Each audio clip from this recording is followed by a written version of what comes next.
Hello to all my story lovers. Welcome back in Story Time channel. I am Pallavi reading interesting stories for you. Today's story name is The Ugly Duckling. Let's go to the story. One day, as the sun was setting, there came a great flock of splendid birds out of the bushes. They were pure white with long necks. They were swans. In the lovely country, it was summer time. The cornfields were ripe, the oats were green, the hay stood in its tall stacks, and the storks walked about on their long red legs. Yes, it was a fair, fair country. In the midst of all this beauty and sunshine, there stood an old farm with deep canals around it. Near the water was a high wall with bushes growing tall. It was like a deep wood among those bushes and trees. Upon her nest sat a duck to hatch her young ones. Day after day she kept at her task, and ere the little ones came, she was very tired. She was lonely too, for no one came to see her. The other ducks would rather swim on the canals than talk to her. But at last one of the eggs cracked. How eagerly the duck now watched her nest! Another and other egg did the same. Peep, peep, cried each little duck as it put forth a soft, downy yellow head. And what a big, big world! They all exclaimed, for surely the nest was larger than the eggshell. Do you think that this is all the world? Asked the proud mother. Why, this is not much. The world runs way up there across the garden. I have never been so far, but it's quite true for all that. Now, are you all here? She asked as she carefully looked about. No, that large egg is still not hatched. How long is that to last, I wonder? But she sat down again. How goes it? Asked an old duck who had heard the news about the new family and had waddled down to see for herself. This is one egg lasts a very long time, replied the patient mother. It will not burst. But just look at the little ducks. Are they not sweet? They all look exactly like their father, the dears. But he, the bad fellow, does not come to see me. Let me see the egg that will not burst, said the old duck. Oh, it's a turkey egg. I was once fooled that way. I had great trouble, for turkeys are afraid of the water. They will never venture on it.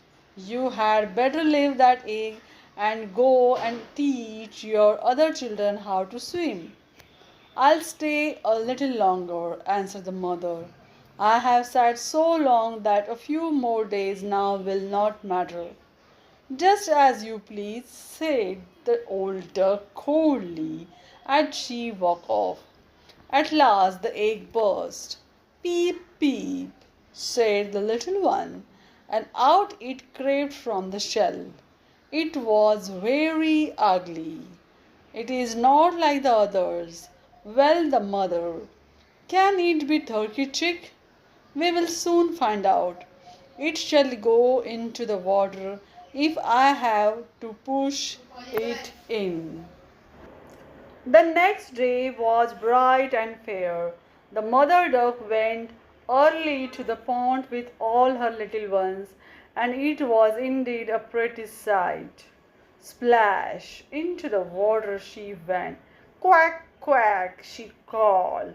That meant come, come, as every one of the little ducks knew, and in they followed one after the other. The water closed over them, but what did they care? Their legs went as easily as could be. It was great sport. And the ugly little duck was there too, swimming with the rest. It is not a turkey chick, excluded the mother duck. It is my very own child, and if you look at it the right way, it is not very ugly. Come, my dears, I will take you to the barnyard and show you the great world. Now keep close to me. Someone might tread on you, and look out for cats. There was hot battle going on in the barnyard. Two parties were fighting desperately for a fish head, and in the end, the cat got it all. That's the way of the world, cried the mother duck, and she sharpened her beak. Oh, how she wanted the fish head! Use your legs, she commanded her family. Hurry about and bow your heads to the old duck over there. She is the grandest of them all. She has Spanish blood in her, and that's why she is so fat. And do you see that she has a red rag around her leg? That is something fine, the greatest thing a duck can have. It means that her owner does not want to lose her. Don't turn in your toes. A well bred duck always turns them out like father and mother. Now bend your necks and say rap. And they did so, but the other ducks cried coldly, were there not enough ducks here without all these? And look at that ugly one over there. We won't stand that. And one flew up and bit the poor little grey thing in the neck. Oh, shame! Cried out the mother duck. She is doing no harm, but she is too large and queer, cried the duck who had beaten it, and so we will tease her. Just then the old duck with the rag on her leg said slowly, those are pretty children that the mother has there, all but one. That one is a failure. I wish she could make it pretty like the rest. That I cannot do, my lady, said the poor mother. She is not pretty, but she is very sweet, and she swims just as well as the others. She may grow pretty, and she smooth its feather. Well, your other children are graceful. Make yourself at home, and the next fish head you see, take it, but do not eat it. You may bring it to me. Soon after they went home, and all along the way the ugly duckling was pushed and hurt and jeered. That was the first day. And as the time went on, things steadily grew worse and worse. Her own brothers and sisters were cruel to her, and at every turn she was made to suffer. Even her mother wished that the ugly child was far away. As she grew big, she flew over the fence, and the little birds were afraid of her. If she went into the barnyard, the girl who fed the fowls kicked her with her foot. It is because I am so very ugly, cried the poor little thing in despair. And one day she flew away to the wild ducks who live out on the wild moor. Here she lay sad and tired. When the wild ducks saw her, they said, "What sort of a duck are you?" And then, when the poor thing tried to make a bow as best she could, they only jeered at her effort to be polite. "You are very ugly," they laughed, "but we do not mind if you do not marry into our family." Marry? Poor little duckling, she had not thought of such a thing. She only wanted to find a home where she could rest and have a quiet drink from the river. So she stayed 2 days. Then a pair of very saucy granders came by. They were young and wanted to have a good time. "You are so ugly that we like you," said they. "Will you come with us and be a bird that flies from place to place? Near here there are some lovely wild geese. We are quite sure that one of them would say rap to you if you ask one to marry you." "Fiff, fiff, faff," a shot rang out. One of the young ganders fell dead. "Faff, fiff," spoke another gun, and the second saucy young gander fell as the first. A great hunt was going on. The water was red with blood. The ugly duckling had never been so frightened. She put her head under the wing, and when she had gathered enough courage to look out again, what do you think she saw? A frightful great dog with his tongue hanging far out. He tried to snap at her, but she knew the land was no place for her. Into the water she went, and the dog ran on.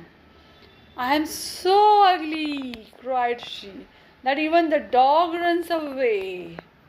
So she lay still at the water's edge, hidden by some overhanging bushes. She listened intently as the shots grew further and further apart. Finally, they ceased altogether.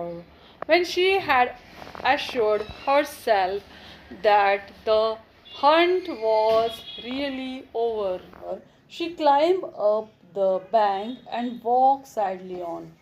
The sun sank lower and lower in the west. Another day was almost done. When it had dipped below the horizon, even the last of its beautiful afterglow had faded, and night was indeed near. The ugly duckling came to a poor hut. She saw that one door stood partly open.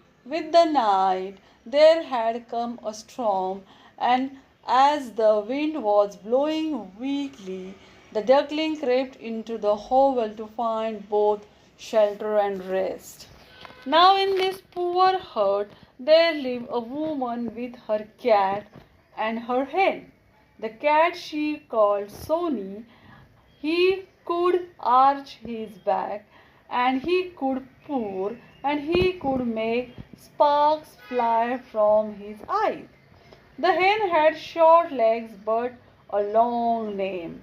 The woman called her Chick a beady short sang, and as she laid good eggs, and many of them, the woman loved her as her own child.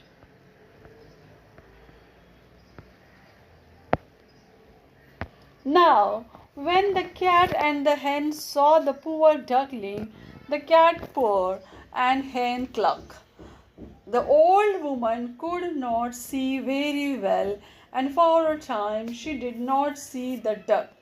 When she did, she was glad, for as she had no duck of her own, she thought it was quite a prize. But the hen and the cat did not like to have anyone share their home. Selfish creatures that they were, and were so cross that the duckling sat lonely enough in her corner. One day she longed so to have a swim that she told the hen all about it. What a queer thought, scolded the hen. If you had more to do, you would not have time to be thinking of such silly things. But it is lovely to swim on the water, insisted the duckling. It's fine to dive down to the bottom. You must be crazy, replied the hen. I am sure you are crazy. At any rate, you had better ask the cat about it. He is the wisest creature I know round about here. Ask him if he likes to swim on the water. Ask the old woman. I do not think they would care to go diving down to the bottom of the water. You don't know what I mean, cried the duckling in despair. No, we don't, answered the hen. But who does, pray? You had better be thankful you have enough food and a warm home, and stop talking so silly. I think I will go away. At last the duckling thought, away into the great wide world, and she went. She soon found the water and swam and dived. Oh, it was good, but it was the same story. Every bird and beast heard her or was afraid of her. Then she came the autumn. The leaves fell, the clouds hung grey and low. At last the snowflakes whirled through the chill air. One day the sun was setting, there came a great flock of splendid birds out of the bushes. They were pure white with long necks. They were swans. They gave a long, low cry, spread out their beautiful strong wings, and flew away to warmer land. So high they went, and the ugly duckling felt very queer as she watched them go. She turned round and round in the water, and then she too gave a long, low cry. It almost made her afraid, that cry she uttered. She could not forget the lovely white birds, and she knew that soon she would see them no more. She dived to the bottom of the river, and when she came up, she was almost beside herself with grief. She knew not the name of the wonderful birds, nor where they had gone, but she did know that she loved them, everyone. She did not envy them. She could not be like them. But oh, she loved them. Poor little ugly duckling. The winter grew cold. The duckling had to swim around a great deal to keep the water from freezing in the river. But in spite of all her efforts, each night the hole in which she swam grew smaller and smaller and smaller. She had to keep her legs going all the time until at last, quite worn out with her efforts, she sat still and the water froze about her. But early in the morning, a man passing by saw the poor duckling, and he broke the ice and carried her to his home. The children wanted to play with her, but that made her afraid, and she flew into the milk pan and the floor, at which the mother struck at her with a stick, and that made her still more afraid. But just then the door was flung open. The poor duckling flew out and dropped half dead upon the snow. I will not try to tell you how dreadful that long, cold winter was to the poor duckling. It would make your hearts far too sad to hear. Then spring came. The sun shone warm, the larks sang as they pierced the sky, and the duckling could flap her weak wings. Each day her wings grew stronger, and soon, without knowing just how it happened, she found herself in a lovely garden where bright flowers blossomed and shed their perfume on the warm air, and a canal ran nearby. This was fine indeed. And then one day there came their dear white swans, and they swam on the canal. The duckling knew them. Had she not thought of them every day the long winter through, she said sadly, I will fly to them and tell them how I suffer. They may kill me because I am so very ugly, but I do not care. I would far rather die than be beaten and left to live another winter. The duckling flew out on the canal, and the three swans saw it and come with spread wings. Kill me! Cried the poor duckling as she bent her head.